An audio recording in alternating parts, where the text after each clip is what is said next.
Welcome back, ladies and gentlemen, to Lawrenceville, Georgia. Day 3 is in the books of the A.I.I. Championship as we take a look at the highlights here. An elimination game right out of the gate between Georgia Gwinnett and Edward Waters. Early morning edition, Cord Johnson starts us off with a web gem. The Grizzlies would have the mojo going early behind Hunter Peck on top of the mound, but the tenacious Tigers would not go down easily. They capitalize on an error in just the second inning, and Edward Waters strikes first. After 2 come-from-behind wins already in this tournament, they jump all over Georgia Gwinnett with 6 runs in the top of the second inning alone. A triple into center field for the Tigers' 9-hole hitter and Brian Rodriguez that drives in a run as he sizes in safely headfirst into third, followed up by another triple, this one by Kelvin Washington that scores 2. It completes the 6-run rally in the second inning alone for Edward Waters, who is looking for that second automatic bid out of the A.I.I. tournament to go to the national tournament in the opening round, but the Grizzlies would not go down quietly. Onassis Matos gets things going for Georgia Gwinnett with an answer and an RBI in the bottom of the second inning. As Nick Barnes slides in safely, the Grizzlies would put 3 runs up in the inning and then a big 2-out base knock for Georgia Gwinnett, a single delivered by Cord Johnson. That scores a run too, as well as the Grizzlies would tack on 2 more runs in the third inning, and Georgia Gwinnett just slowly but surely chipping away and chipping away. Walter Corsi would deliver a sacrifice fly as he would follow up with a Marcus McCorkle RBI triple for Georgia Gwinnett. GGC's career leader in triple with 23 of them now. Knows this park all too well as he motors right out of the gate. He'll go head first on a slide into third. That scores Walter Corsi, and the Grizzlies would tie things up at 6-6. Hunter Peck would be great on the mound for Georgia Gwinnett. He would go 6 innings of work, scattering 7 hits after being roughed up. He would tire 7 in a row at one point. He would inherit the W as GGC's offense would come to life again late.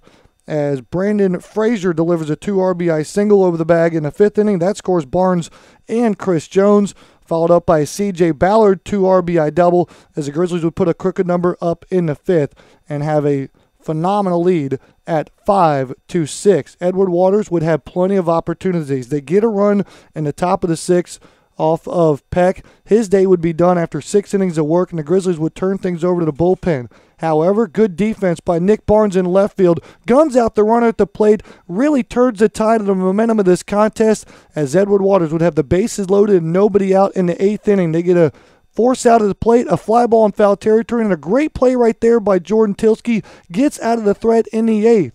But then in the 9th, Georgia Gwinnett would turn things over to Jordan Tilsky. They would have the game-tying run on the base path after this big base knock by Brian Rodriguez, who comes up with his second extra base hit of the contest. That drives in a run. The tying run would be over at first base as Alice Garland would swallow that one up, and the Grizzlies would move forward into the championship game. Talladega sitting pretty at 2-0 would be 1 win away from the A.I. championship, and they did not waste any time. Leading things off in the first as Castellano delivers an RBI single, the clutch variety.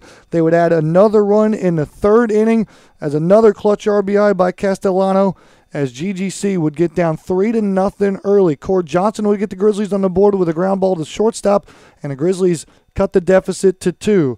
Then this is where Talladega had a big momentum shift in the contest. In the bottom of the 4th inning with a runner on first, it would be Julian Lopez with another extra base hit. He'd have 1. He'd have 2. He'd be on his horse, and it's an inside-the-park home run for the Tornadoes. They would push 2 runs across in the inning and taking a commanding 5-1 lead as Daniel Castillo would get the start, and he would be great. The defense would be even better. Jorge Rodriguez saves a bases-loaded jam with 1 out, and then another bases-loaded opportunity and a great defensive play by Ortiz at second would let no runs come into score in the 8th with bases loaded and 1 out. Grizzlies get nothing out of it. Then in the 9th, Grizzlies would get 1 run back, but not before the web gems flash for Talladega. In center field, Lopez gets on the action, and then in left field, Flores gets on the diving action too as well. Castillo would get the win going 8 innings. Manuel Calabero would get the final out in the 9th. And for Talladega, for just the 3rd time in program history, they're going to the A.I.I. opening round, and for the first time ever, they're the 2018 A.I.I. Conference champions as the celebration was on for Marcos Dominguez And the Tornadoes, in just the third year of the program, the coach has led the team to the team's first ever conference championship. There's a look at your bracket and a formality. Talladega goes through the top half of the bracket with a perfect 3-0 record, as Georgia Gwinnett will take the second automatic bid out of the A.I.I. Both teams await their fate on May 10th at 4 o'clock with the A.I.I selection show. Georgia Gwinnett knows they'll be playing right here in Lawrenceville. Who they play, we have no idea. We'll find out the same time you do at Thursday, May 10th at 4 o'clock for the Talladega fans. You're going to want to tune in too. You're going to find out where you're going and who you're playing to as well. And so that'll do it here. The tournament is over, and congratulations to the Talladega Tornadoes with the first ever conference championship here in the A.I.I. That trophy is headed back to Talladega, Alabama, and a very proud moment for that program. So that'll do it for our entire cast and crew from Lawrenceville, Georgia. The 2018 A.I. Championship is in the books. I'm Matt Mahoney signing off saying so long, everybody. This is the Grizzly Digital Network.